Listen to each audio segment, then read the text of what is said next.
El horizonte sin límites del Sáhara es engañoso.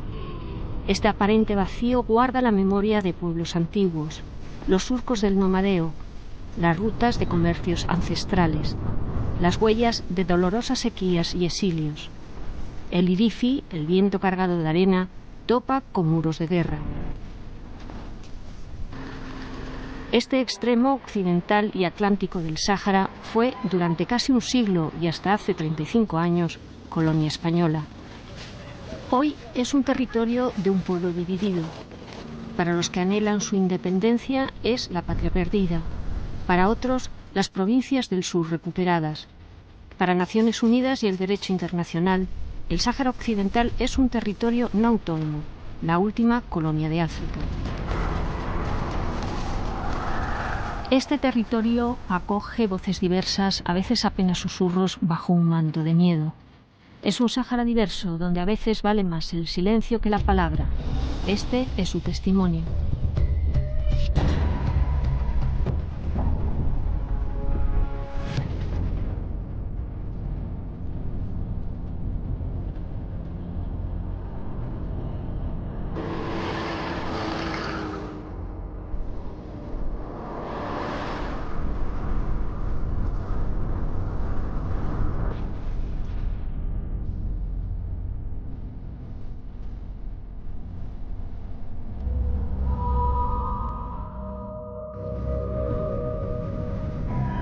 Antiguo puesto militar de Taj.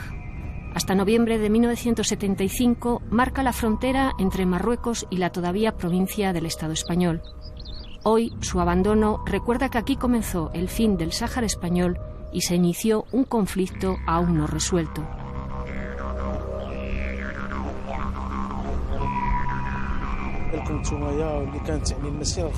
Eran 350.000 voluntarios. Venían desde Tarfaya y llegaron a Taj, que es la parte donde estamos ahora. Llegamos, cortamos la alambrada y atravesamos la frontera. –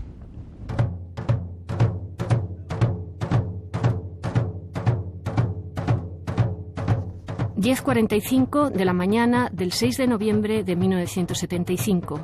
Cientos de personas se adentran unos 10 kilómetros en el Sáhara español. Es una zona que los mandos militares españoles han despejado previamente y frente a la cual han tendido una línea defensiva. Se ha tendido un campo de minas aquí delante que por razones humanitarias se ha señalizado el borde anterior, como máximo llegarían hasta aquí. A partir de este punto hacia el Laayoune no pasará. La tensión es máxima. Franco agoniza.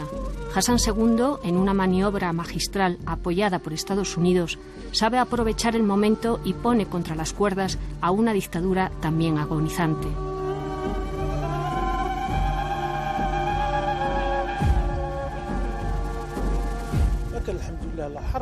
Afortunadamente no hubo guerra, todo era pacífico, no hubo derramamiento de sangre. Respondimos a las instrucciones de Su Majestad el Rey, que nos dijo que los españoles eran nuestros hermanos y que entendían nuestros derechos.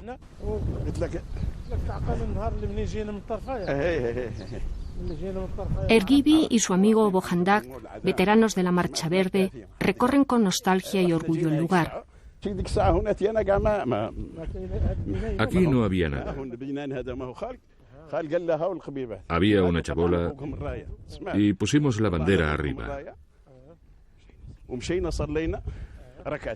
Fuimos a rezar para dar gracias a Alá y rompimos la frontera imaginaria y dimos vivas al rey. Un monumento recuerda el primer rezo de aquellos voluntarios oficiales reclutados por todo Marruecos y también el de Hassan II en su primera visita 10 años después. Muestran con orgullo la condecoración recibida, los documentos que les acreditan como participantes, los recuerdos de aquellos años. Erguibi, uno de los primeros en cruzar la frontera, era un joven entusiasta de 21 años.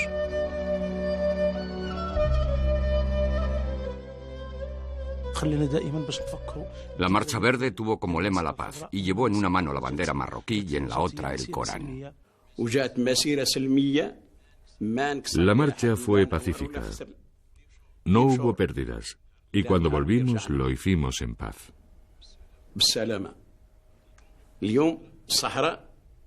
Hoy el Sáhara es marroquí. Y seguirá marroquí mientras el mundo exista.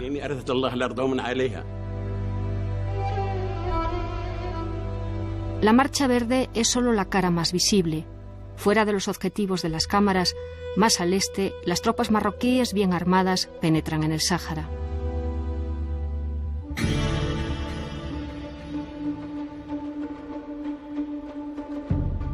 Antes de que Franco muera, España, incumpliendo su obligación internacional de facilitar la autodeterminación, entrega el territorio a Marruecos y Mauritania. Mientras la ocupación se consuma, se inicia una guerra, en la que la aviación marroquí bombardea con napalm a los civiles saharauis que huyen hacia la frontera argelina. Con los años, Marruecos afianza su presencia y control. Las armas callan, pero el conflicto perdura.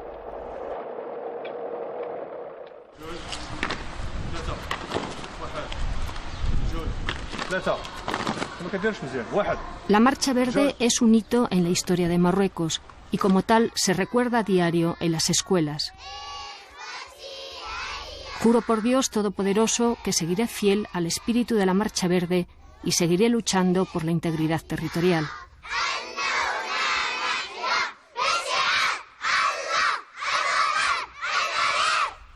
Así reza la primera estrofa del llamado juramento de la Marcha Verde, que bajo el lema Dios, Patria y Rey ocupa un lugar de honor junto al himno marroquí.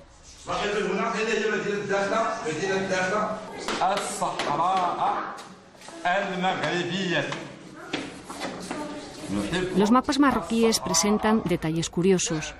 Buena parte de la frontera con Argelia no está trazada.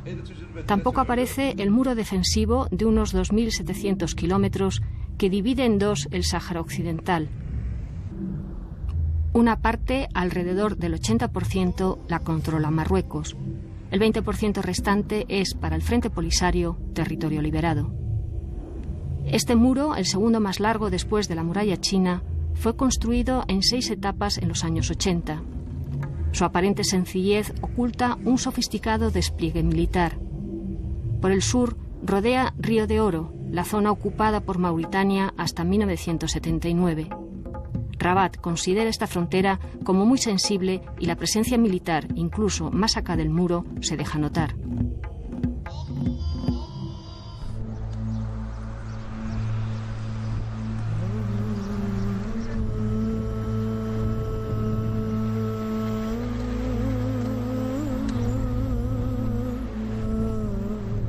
Dakhla, antigua Villa Cisneros, es la capital de este sur. Con unos 200.000 habitantes, de los que apenas un 10% son saharauis, es una ciudad en pleno crecimiento, empeñada, entre otras cosas, en atraer a sus costas al turismo extranjero. Apenas quedan rastros de aquella Villa Cisneros, la primera guarnición y base pesquera que levanta España en el Sáhara y que apenas en la década de los 60 se convierte en una pequeña ciudad. El jefe del Estado llega a bordo del cuatrimotor a la plaza de Villa Cisneros.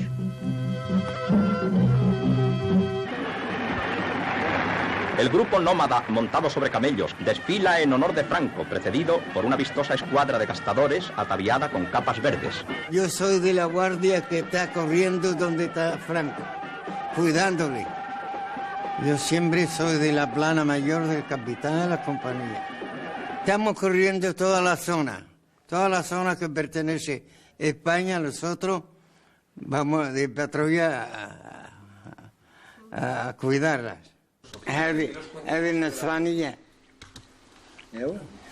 Mokhtar recuerda con sus hijos aquella época y sus 40 años en las patrullas nómadas. En el 53, entonces cuánto va a venir soldados de España. Pero antes, nada más que el soldado saharaui, todo saharaui.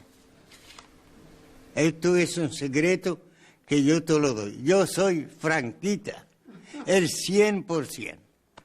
Quiérame el que quiera y se enfada el que se enfada.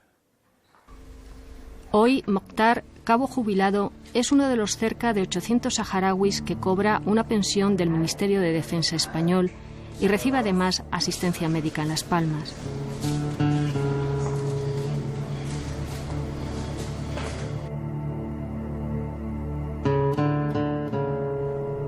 El edificio más antiguo y representativo de la presencia española, el antiguo fuerte, fue derribado pese a las protestas en 2004.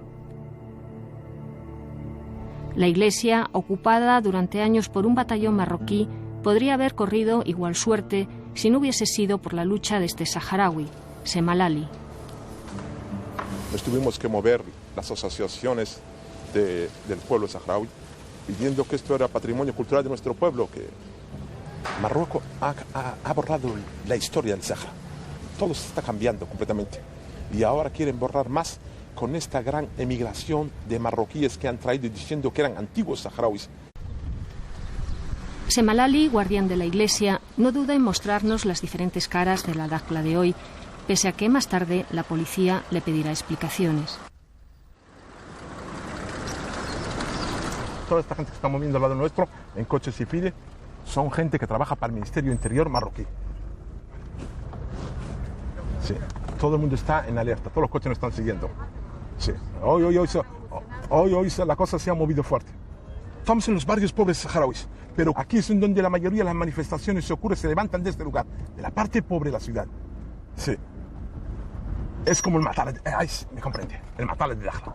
Porque aquí todo se levanta de esta parte y esta parte y otra, es donde se levanta todo. Sí.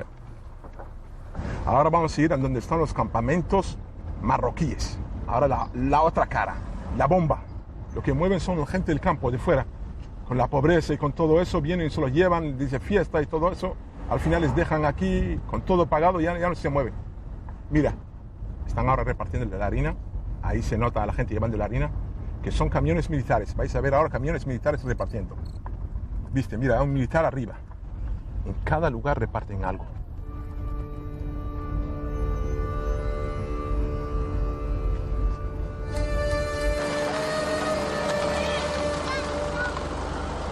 La población se ha multiplicado y ha cambiado desde la ocupación. Los saharauis se han convertido en una minoría, apenas un 10%. Sus costumbres y su singularidad cultural se ven barridas.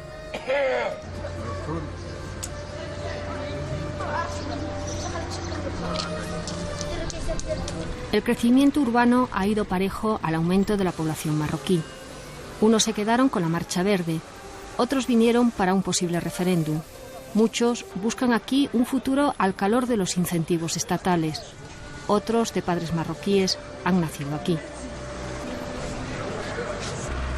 También existe una población de temporada, como los pescadores que procedentes de Agadir y de otras zonas de Marruecos llegan aquí para pescar el pulpo y el calamar en estas aguas que alojan uno de los caladeros más ricos del mundo.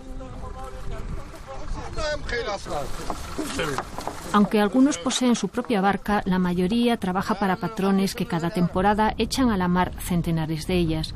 Lo único que frena la faena y las deja varadas en la playa es el fuerte viento. Ni los desiertos más duros ni las condiciones más difíciles impiden que un pueblo exprese su sentir. Desde Dakhla, la guitarra de Baamar Salmou y su grupo Doué se han convertido en referencia de la música saharaui. Incluso traspasa las fronteras. Hay dos formas de música. Hay una música que no cambia, que no puedo modificarla. Es la música tradicional saharaui.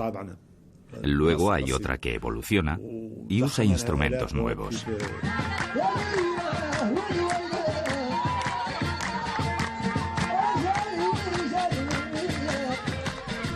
Los temas tradicionales hablan del desierto y de las escasas lluvias. Son cantos de boda, de alegría y de dolor. Sirven también para celebrar encuentros familiares anhelados durante años y para mitigar el dolor de las despedidas. La música acompaña a Yema y a Iralia, madre e hija, a quienes durante más de 30 años han separado la guerra y el exilio. Gracias al programa de visitas familiares de ACNUR, se han reencontrado en Dakhla. Yo estaba en Dakhla y ella en Ausert, y cuando Marruecos entró en 1979 en la zona, yo me quedé retenida aquí, y ella se fue con los saharauis a Mauritania y luego hacia el este. Iralia tenía 10 años cuando emprendieron la huida en un segundo éxodo saharaui. Fue una semana de viaje. El trayecto duró tanto porque cuando veíamos aviones sobrevolar, teníamos que escondernos. Había que esconder hasta los vehículos para no sufrir bombardeos. El recuerdo, algunas cartas y fotos han sido su único contacto durante más de 30 años. Ahora su madre ha podido conocer a sus 5 nietos nacidos en los campamentos de Tinduf. Aquí más mejor. La vida y todo esto. Ahí no. ¿Y a ti te gustaría vivir aquí? Sí, pero con todos saharauis. A todos se les ha hecho la visita muy corta. Apenas 5 días, insuficientes para reunirse y conocer a otros familiares que viven en Ausert o El Aaiún. Sienten pena porque han de irse y sobre todo porque solo se les permite un reencuentro por familia, aquí o en los campamentos. Si no hay independencia, es difícil que podamos vivir todos juntos. Iralia y sus 5 hijos están entre los algo más de 10.000 saharauis que han logrado hacer estas visitas desde que se inició el programa en 2004. Todavía hay más de 40.000 en la lista de espera.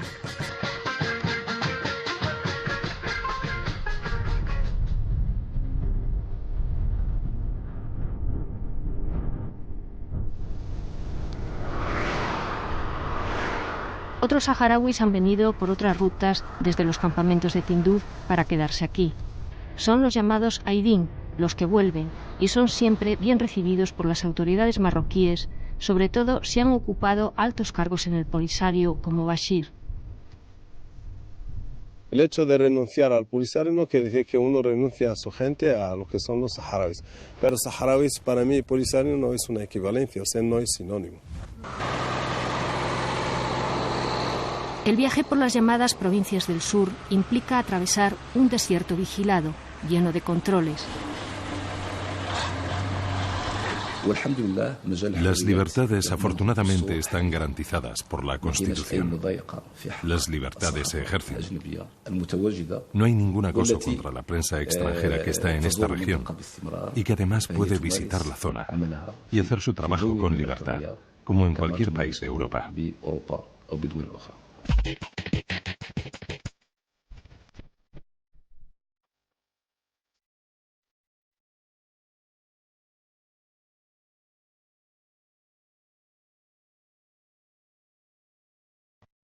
Lo cierto es que los periodistas extranjeros, incluso con permiso de rodaje del Ministerio de Comunicación, topan con una sucesión de controles de policía y una vigilancia constante en las ciudades.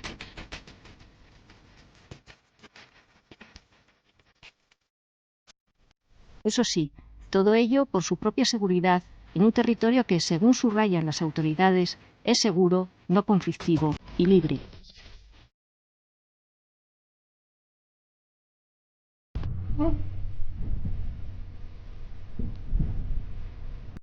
Más allá de las carreteras, el desierto guarda y conserva aún muchos secretos y huellas de un Sáhara diferente y habitado hace más de 10.000 años. Bravados como estos de la región de Smara dan cuenta de ello, y una organización local está empeñada en protegerlos. Otro patrimonio en riesgo es el natural, como la talja, especie de acacia típica del Sáhara y considerada como el árbol de los saharauis. De 3 taljas se puede hacer un saco, o sea que un saco de carbón que cuesta 100 dirham, que son lo que equivale a unos 10 euros. Entonces, si miramos, digamos, la comparación entre 3 árboles que pertenecen a una época de entre un siglo, 60 años, para que crezca. Al igual que en medio del desierto la sombra de la talja atrae a los nómadas, un rincón del Sahi al-Hamra atrajo a gentes de todas las tribus y todos los rincones del Sáhara. Ese lugar es Esmara, la ciudad fundada a finales del 19 por el jefe Ma el-Aimin y que se convierte en el foco místico y cultural para centenares de nómadas y peregrinos. De aquella Esmara mítica, arrasada en 1913 por las tropas francesas, queda la mezquita y el centro de estudios. Su nieto guarda su memoria. Esta zaguía del jefe Malainine es un lugar de conocimiento, de ciencia, de lucha y de caridad. Representa un papel muy importante y muy valorado por su labor en la ciencia, en el conocimiento en pro de la humanidad.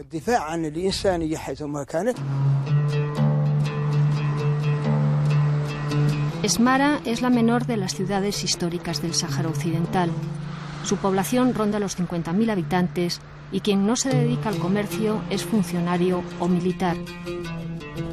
En sus afueras, un barrio acoge a los colonos marroquíes llegados en la segunda Marcha Verde para el referéndum de 1992.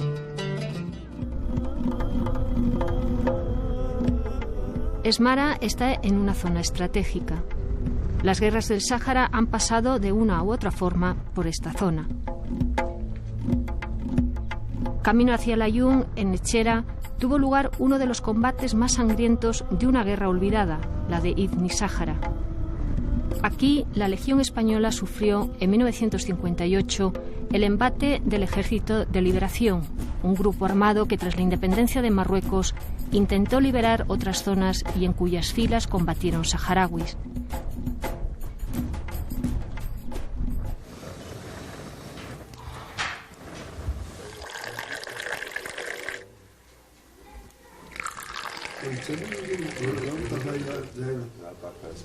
Brahim Hassana es uno de ellos y por ello fue deportado a Fuerteventura. Ahora es miembro del Corcas, el consejo que asesora al rey sobre los asuntos del Sáhara. Este territorio lo creó Dios para ser marroquí. Todos los países occidentales tienen pretensiones sobre el Sáhara. Portugal desde el siglo XIV. España, Alemania, Gran Bretaña, Francia. ¿Es que esta gente ha encontrado un país? ¿Tenía una bandera? ¿Tenía un presidente? ¿Un rey?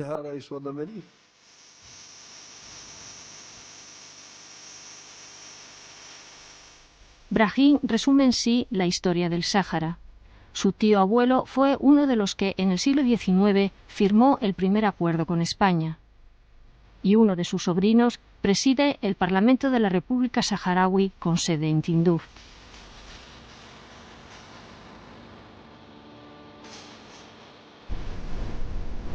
Combatientes divididos y familias divididas por un conflicto que permanece atascado en la ONU.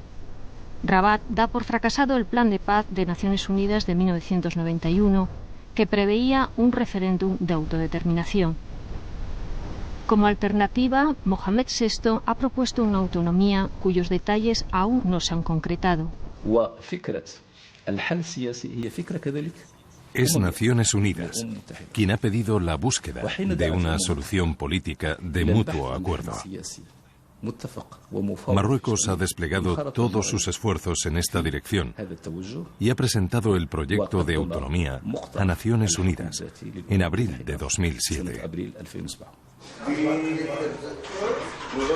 Los jefes de las tribus saharauis conservan la tradición con un poder más simbólico que real.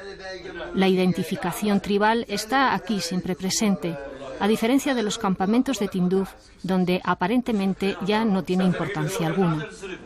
El primer alcalde de Layún en la época española estima que la solución es clara. Quien tiene la solución y no lo quiere resolver es Argelia. En cuanto a nosotros, en 1976, en Nueva York, la comunidad internacional ya declaró que el Sáhara es marroquí. Los jefes tribales jugaban un papel esencial en el Plan de Paz de la ONU de 1991, ya que participaban en la elaboración de un nuevo censo para el referéndum. La gente del censo no son solo los saharauis, hay saharauis en otros sitios. Hay en Marruecos, hay en Mauritania, hay en el extranjero. Nuestra familia está en todas partes. Tenemos familia en los campamentos, en España, en Mauritania. Pero la madre patria está aquí. Y la única fórmula es la autonomía que nos regala nuestro rey. En esta reunión con los notables saharauis no faltan comentarios sobre una de las disidentes más conocidas, Aminetou Haidar. Marruecos le ha dado toda la libertad como activista, sale y entra a su país, ¿entiendes? Cuando quiere, pero en este país hay unas leyes y quien no se adapta a las leyes, como todas personas en todo el mundo, tiene sus problemas.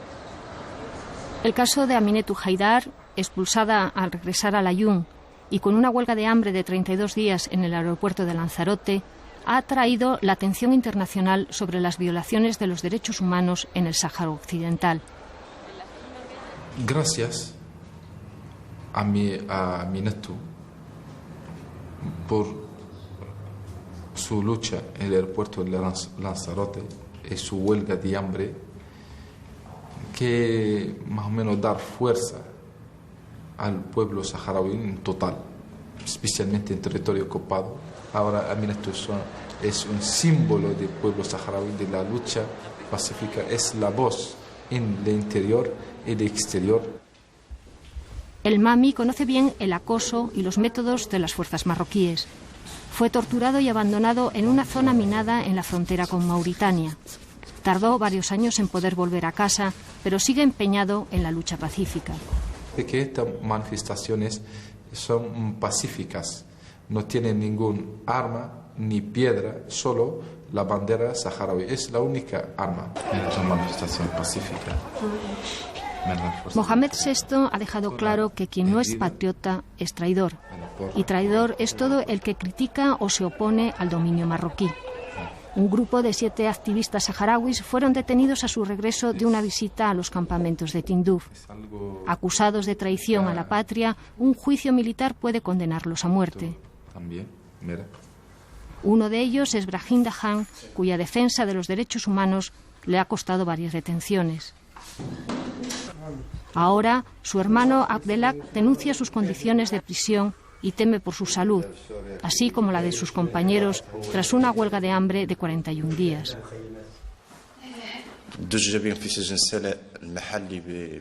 Fueron encarcelados en la cárcel de Salé.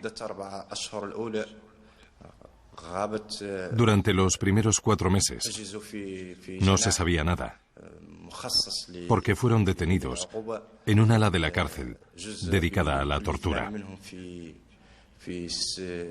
2 de ellos estaban en una celda individual de 2 metros cuadrados. No pudieron ver el sol durante más de 4 meses. Estaban privados de los mínimos derechos. El miedo, el silencio y las medias palabras imperan en las calles. Después de la repercusión internacional del caso de Aminetou, otros 2 grupos de activistas que viajaron a los campamentos no han sido detenidos a su regreso, pero sí acosados y golpeados pese a ir acompañados de observadores internacionales. Venían los 11 a los campamentos. Entonces ahí nos pidieron que los que pudiéramos que les acompañáramos de vuelta como acompañantes, como observadores, y bueno, y si pasaba algo que les detenían de la misma manera que detuvieron a los de los 7, que estuviéramos allí para contarlo. Hay muchos heridos, porque yo no toca a la policía, no toca nada, y yo siempre no llevarlo nada con la mano. Salido con la calle, vive frente al polisario, quiere residencia, quiere altos de recursos naturales y pegar.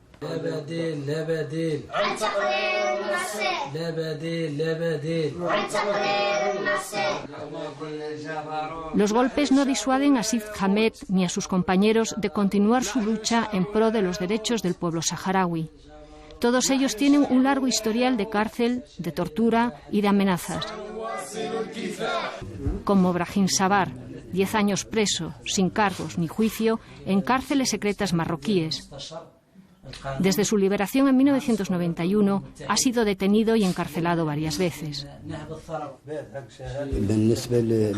El pueblo saharaui ha sufrido desde 1975 violaciones constantes del derecho internacional y de los derechos humanos, crímenes contra la humanidad.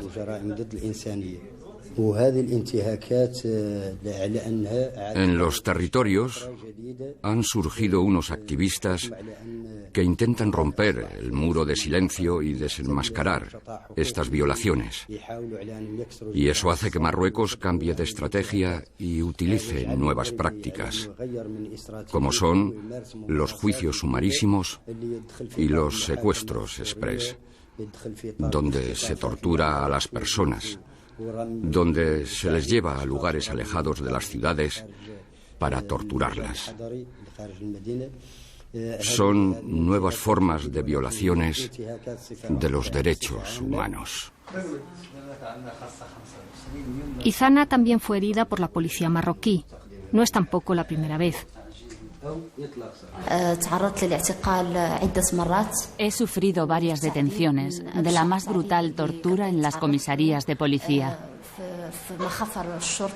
Me han torturado con cables eléctricos que me han colocado en los talones. Me han puesto esposas en los pies y en las muñecas. Me han puesto una barra de hierro entre las piernas y las manos y me han colgado en el aire. Me han despojado de mis ropas. Me han hecho fotos desnuda. Según Ahmed Esbai, quien también conoce las cárceles marroquíes, la represión no cesa, aunque el trato es algo mejor gracias a los observadores y la presión internacionales.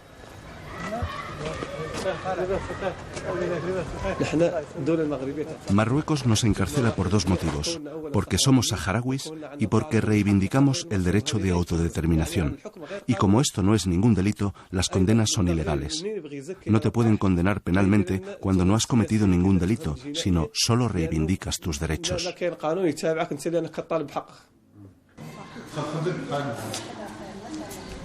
Unos 59 presos políticos saharauis están repartidos por diferentes cárceles marroquíes y por la tristemente famosa cárcel negra del Aaiún. Sus familias también sufren las consecuencias, pero son también ellas las que luchan para que no se olvide a sus hijos. Esta es la foto del preso político Mohamed Berkan, que ahora se encuentra preso en la cárcel de El Aaiún y que fue detenido por participar en una manifestación pacífica en el barrio de Matala el 17 de septiembre.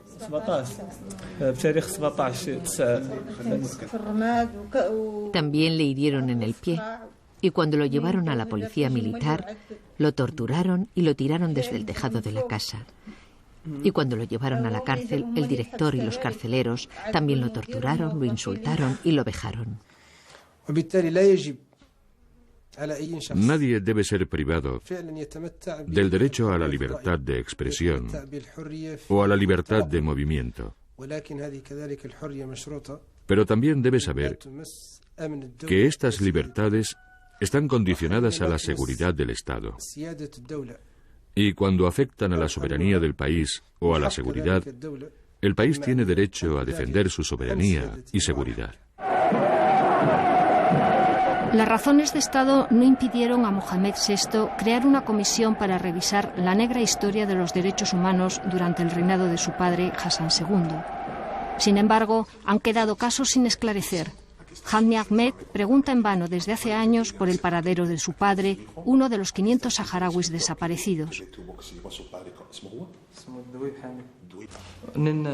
Mi padre fue secuestrado con un grupo de ciudadanos saharauis en Dakhla el 14 de noviembre de 1980. Él trabajaba en el cuerpo de gendarmería.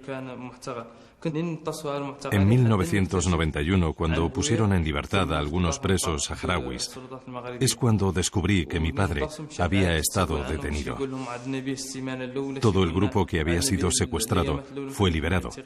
Algunos decían que lo habían visto, pero el único que no salió fue mi padre. Hamia no quiere dinero ni indemnizaciones. Lo que exige es saber qué le pasó a su padre, dónde están sus restos y que en su libro de familia figure su defunción. No puede pasar página mientras ésta aloje un inmenso vacío.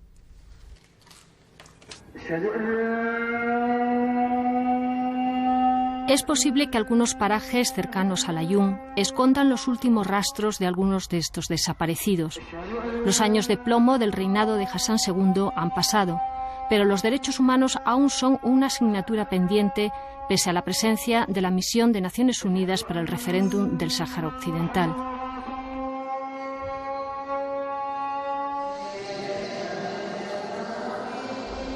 La MINURSO da unos pocos fieles a la Catedral del Aaiún, pero no ha logrado ganarse el aprecio de los saharauis. Desde su despliegue en 1991 vigila el alto el fuego. No hay guerra, pero tampoco hay paz. El conflicto parece cada vez más estancado a medida que pasan los años. La MINURSO rehusó hablar para en portada, pero tras la Cámara las razones de prudencia diplomática dejaban a entrever un cierto miedo a molestar al anfitrión. Esta catedral, en su día uno de los puntos de encuentro, es hoy un símbolo de otra época, de otra ciudad.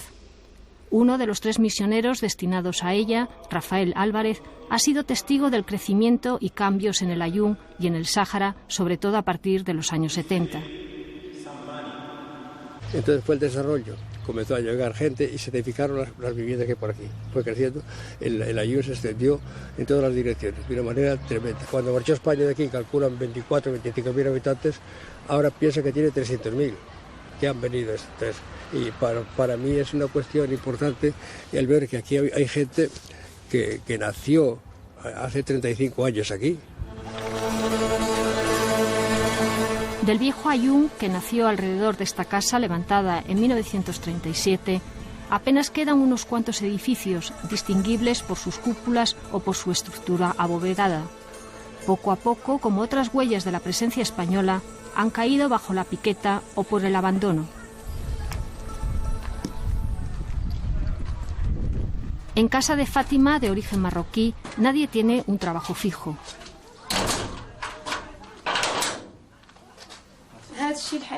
Este es el sitio en el que vivimos. Somos pobres y vivo aquí prácticamente desde la llegada de la Marcha Verde en 1975. Vivía con mis padres. Cuando me casé, me dejaron esta barraca y se fueron a vivir a la ciudad de arriba. El presupuesto familiar depende de la suerte de poder cobrar unos dirhams por algún encargo esporádico. Es el caso también de muchos saharauis que se quejan de sus dificultades para encontrar trabajo. No tenemos ningún derecho a trabajar, no tenemos derecho a tener a nuestra vida normal como cualquier persona. Y nosotros en nuestra zona es muy rica de fosfato, muy rica de pescado, de arena, de muchas cosas. Y todo esto sale afuera. Subvenciones, incentivos, ventajas fiscales, todo ello ha asentado el control y el gobierno de Marruecos en la zona. La perspectiva de un posible abandono del territorio está completamente descartada. Al fin y al cabo, el Sáhara no es solo un objetivo nacional, sino también de la corona. Pero la empresa también es muy cara. Según varias estimaciones, el conflicto le ha costado a Marruecos un 3% de su crecimiento anual, entre otras cosas por el gasto militar.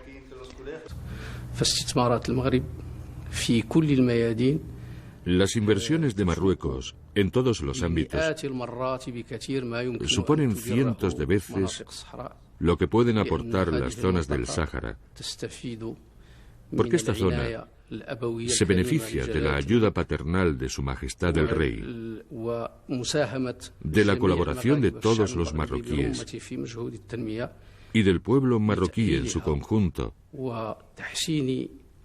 para dinamizar la economía y mejorar la situación de estos súbditos del rey en esta zona. Lo que aportan los fosfatos o la pesca no cubren ni lo mínimo de los gastos que se invierten diariamente en esta zona.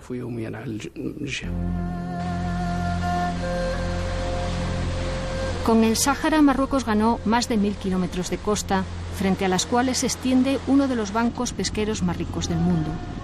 Las capturas suponen más del 60% de la actividad y de los ingresos por pesca de Marruecos. Este puerto de Layún absorbe casi la mitad de los desembarcos, aunque las cantidades han disminuido en los últimos años debido a la sobreexplotación. Aquí 2 fábricas de la conserva y hay 8 fábricas de las arenas y más que 24 fábricas de la congelación.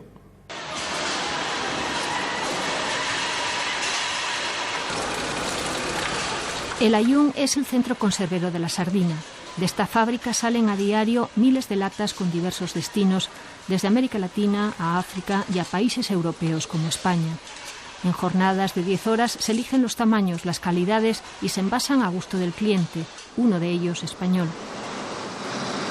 La mayoría de las sardinas se descarga en el puerto de Layún, es de procedencia de Layún, un 70%. De Dakhla pues normalmente traemos un 10% y de Tantán pues traemos un 20%.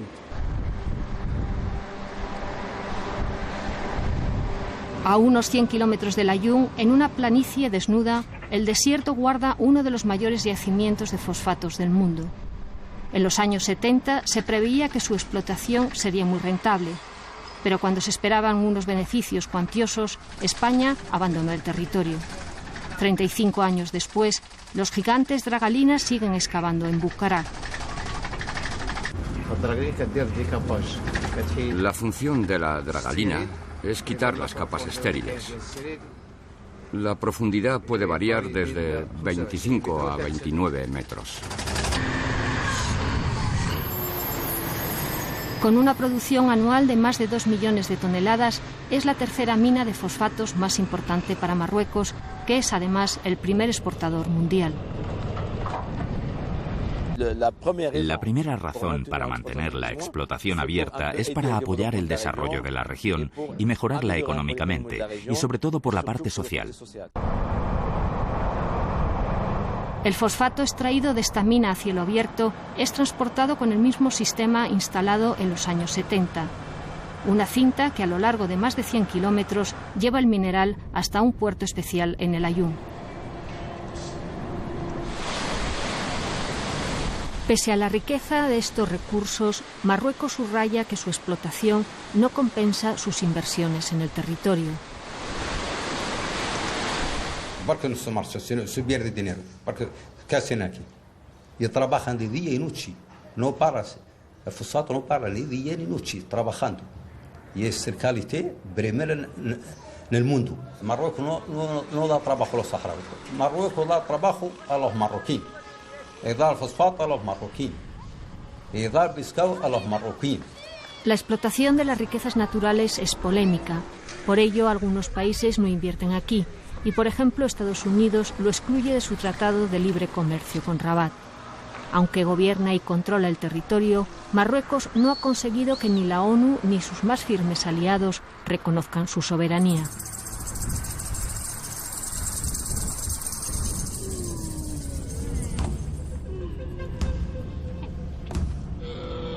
Pese al tiempo y a los cambios, el desierto perdura.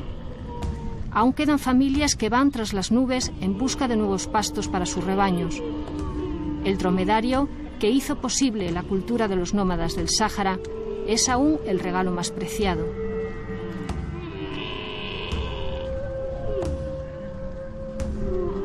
Hoy predomina la vida sedentaria, urbana, pero aún así el desierto es un pilar fundamental para los saharauis.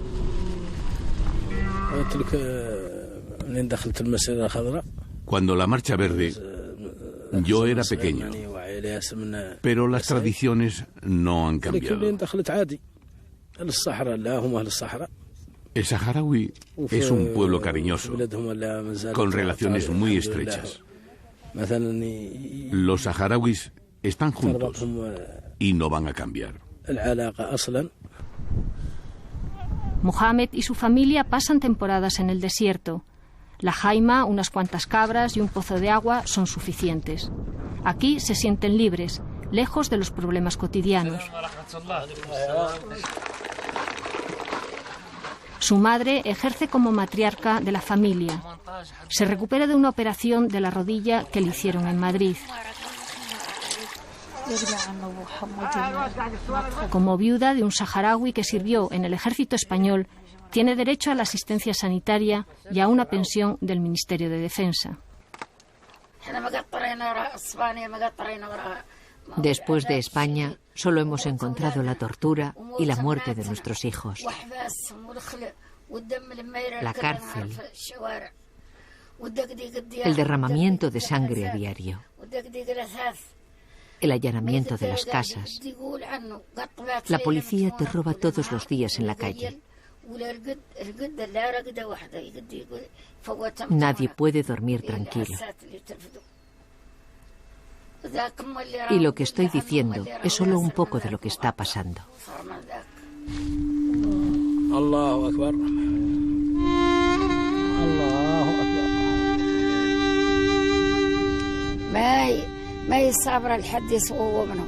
La gente solo aguanta por la esperanza de que un día va a recuperar su país.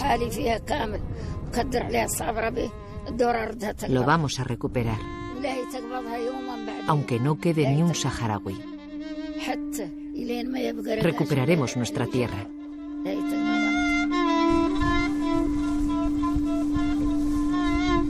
El viento barre impasible este Sáhara donde el paso del tiempo es un arma letal. Los años pasan y el conflicto se alarga. Pero por encima de muros y de distancias, los saharauis conservan intacta una esperanza: vivir juntos en su tierra. Una tierra de apariencia desolada, pero capaz de hacer florecer los sueños.